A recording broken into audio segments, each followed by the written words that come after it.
Fala pessoal, bem-vindos ao podcast Divulga Psi. Se tu não teve marketing e vendas na tua graduação de psicologia, esse podcast com certeza é para ti.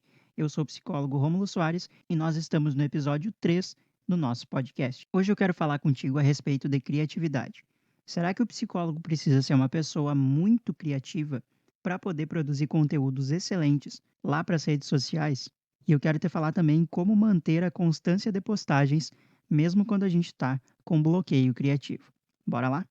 Eu sinceramente não recomendo depender somente da criatividade para poder criar conteúdos lá nas redes sociais, porque olha só, a criatividade ela não é infinita. Uma hora, alguns dias, durante algum determinado período, a gente vai cair no bloqueio criativo. A gente não vai ter ideias, a gente vai estar desanimado para postar, não vai dar vontade de criar conteúdo, mesmo que seja algo que a gente gosta de falar, que a gente sabe que é importante para o nosso público-alvo, que a gente sabe que o público-alvo gosta e valoriza aquele nosso conteúdo. Tem dias que simplesmente a gente não consegue ter vontade, não consegue ter ideias de produzir conteúdo. E tá tudo bem. Só que por que a gente vai depender então somente da criatividade? E eu sei que tu já deve ter ouvido falar de maneiras de expandir a criatividade, maneiras de sempre ter ideias. E olha, sempre ter ideias todos os dias, ideias incríveis, ideias brilhantes, eu acho que não tem como atingir. Eu acredito que seja meio quase como uma utopia esse tipo de discurso. Porque é o que eu falei, uma hora a gente vai estar de saco cheio, não vai querer fazer o tal do conteúdo. Mas e aí? Como é que a gente mantém a consistência de postagem? Como é que a gente não depende, então, somente da criatividade para produzir os conteúdos? E é isso que eu vou te falar agora. Existem, então, outras formas, além de esperar a criatividade, para produzir conteúdo. Exemplos disso: fazer o conteúdo a partir das dores do público-alvo. Na mentoria, no treinamento, por exemplo, eu explico para os meus clientes como utilizar as pesquisas do público, aqueles dados que a gente consegue nas pesquisas de público-alvo, para usar isso, ou seja, esses dados, essas respostas, esses nossos insights, como fonte de conteúdo. Ou seja, basicamente, tu vai listar as dores do teu público-alvo e tu vai fazer alguns posts de alerta com essas dores. Se tu não está no treinamento, tu pode não saber o que é post de alerta. E eu vou dar um certo resumo aqui para ti. É aquele tipo de post que a pessoa vai olhar no teu Instagram, vai olhar no teu Facebook, onde for que tu coloca os teus conteúdos no ar, e ela vai pensar o seguinte: caramba, eu nunca tinha pensado dessa forma. Ou, é mesmo, essa pessoa está certa. Esse psicólogo, essa psicóloga está certa. Ou, eita caramba, eu nunca tinha visto desse jeito. Saca? É esse tipo de reação que a gente espera de um post de alerta, que causa um insight na pessoa. Por que esse post é tão efetivo?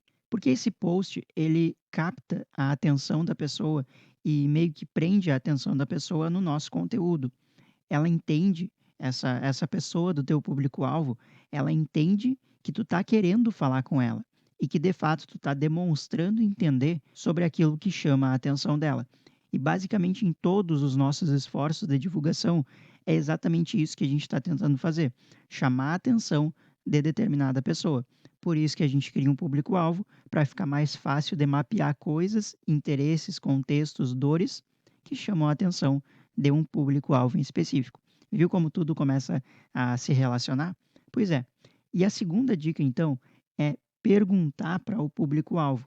Por que não perguntar em modo de enquetes, fazer caixinhas de perguntas nos stories, chamar no direct, por exemplo, e perguntar, marcar uma chamada com a pessoa, sabe? Pessoas que estão ali há mais tempo no teu Instagram, que já te conhecem um pouquinho mais e compartilham bastante o teu conteúdo, curtem, comentam, sabe? Aquela pessoa que bastante interage com o teu conteúdo. Por que tu não pergunta para ela: "Oh, eu vi que tu gosta do meu conteúdo, que tu está acompanhando. O que tu acha que eu devo falar no meu próximo post? O que tu acha que eu posso falar no meu próximo vídeo? O que tu gostaria de ver mais aqui no meu Instagram?" A pessoa não vai ficar ofendida se tu perguntar para ela. Claro, se já for uma pessoa, logicamente, que demonstra um certo interesse lá no teu Instagram, no teu Facebook, no teu conteúdo em geral. E essa terceira dica, ela é muito, mas muito importante mesmo. Faça o público participar do processo de construção desse teu conteúdo. Porque olha só, pensa comigo. Ninguém, ou praticamente ninguém na internet está acolhendo o teu público-alvo. Vamos imaginar essa cena aqui. E aí tu vai lá e produz conteúdo para essa pessoa. Tu orienta essa pessoa. Tu acolhe ela com o teu conteúdo. Cada postagem a pessoa se sente mais compreendida, mais acolhida, ela sente que tem alguém olhando por ela, alguém tentando compreender aquilo que ela está passando para ajudar na vida dela. Seja qual for o teu público-alvo, seja qual for o teu nicho de mercado que tu está pretendendo trabalhar. E aí tu ainda abre espaço para essa pessoa participar da construção do conteúdo que é para ela. Nossa, eu não tenho nem como explicar para vocês aqui o quão poderoso isso é na nossa divulgação. Consegue imaginar? A pessoa não somente está recebendo um conteúdo, como quem olha um filme, por exemplo, e o único papel da pessoa é ficar sentado olhando aquele filme. Agora, ela participa disso. Esse conteúdo toma proporções que a gente não consegue imaginar, simplesmente por abrir espaço para a pessoa engajar com o teu conteúdo e se sentir parte daquilo. Tu já fez isso alguma vez lá no teu conteúdo? Pois experimente fazer isso, que tu vai ver o tanto de engajamento crescente que tu vai ter lá no teu Instagram, no teu Facebook, enfim, onde que tu divulga os teus conteúdos em geral. E eu tô passando coisas aqui para vocês que eu faço no meu Instagram desde o primeiro dia que eu montei ele. Eu não sei se alguém aqui vai lembrar, talvez a pessoa tenha chegado recentemente no meu Instagram e nem faz ideia disso. Mas durante uma semana, não, na verdade, durante quase 2 semanas, eu não fiz nenhum post no feed. Eu fiquei interagindo com os primeiros 50 a 80 seguidores ali, somente nos stories e sem aparecer. Porque na primeira semana eu lembro que eu não apareci no Instagram. Eu tirava foto de alguma coisa, eu compartilhava alguma foto, colocava de fundo nos stories, sabe? Escrevia alguma coisa, uma pergunta, uma caixinha de perguntas, interagia com o público.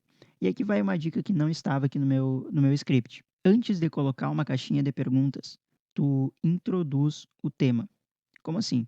Não é somente, por exemplo, me ajuda a fazer o próximo episódio do nosso podcast. Não, a pessoa, sabe, aquilo não engaja tanto. Esse tipo de chamada não engaja tanto. Agora, se eu falo para a pessoa, eu estou pensando em fazer um conteúdo a respeito de tal e tal coisa, mas também me veio a ideia de fazer de outra e outra coisa. O que que tu acha desses conteúdos? Tu tem alguma outra sugestão? Entende? Tu não está entregando o trabalho para a pessoa. Sacou a diferença? É bem sutil, né? Mas é bem poderoso isso. Tu não está entregando o trabalho completo para a pessoa, e sim convidando ela para participar da tua decisão, para participar da criação desse conteúdo. Percebeu, né? É bem sutil. Uma coisinha que tu acrescenta, tu já deixa de fazer a pessoa achar que tu está entregando o trabalho inteiro para ela e sim convidando ela para fazer parte da criação desse teu conteúdo. Tá, mas olha só. E quando bate mesmo aquele nosso momento de bloqueio criativo total, quando a gente não quer fazer nada e quando a gente realmente não tem ideia de o que a gente vai colocar lá na nossa rede social. Como é que a gente pode evitar de ver os números de engajamento, de alcance simplesmente despencarem lá nas redes sociais? Tem uma maneira de fazer isso sem precisar ficar se torturando, sem precisar ficar se forçando a fazer uma coisa que simplesmente não é o dia de fazer, tá?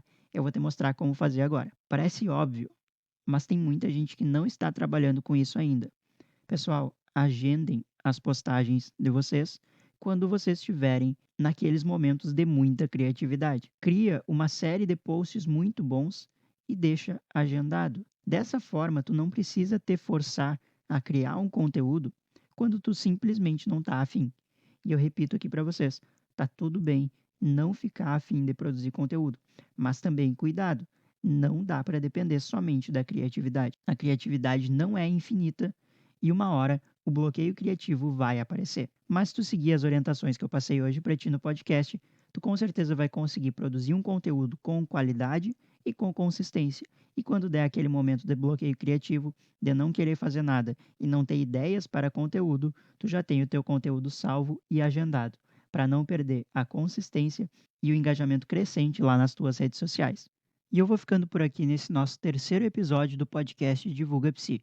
Para qualquer dúvida ou crítica, tu pode me mandar uma mensagem lá no meu Instagram, @psicólogo Rômulo Soares. E se não for pedir demais, segue o podcast aí na tua plataforma favorita para não perder os próximos episódios.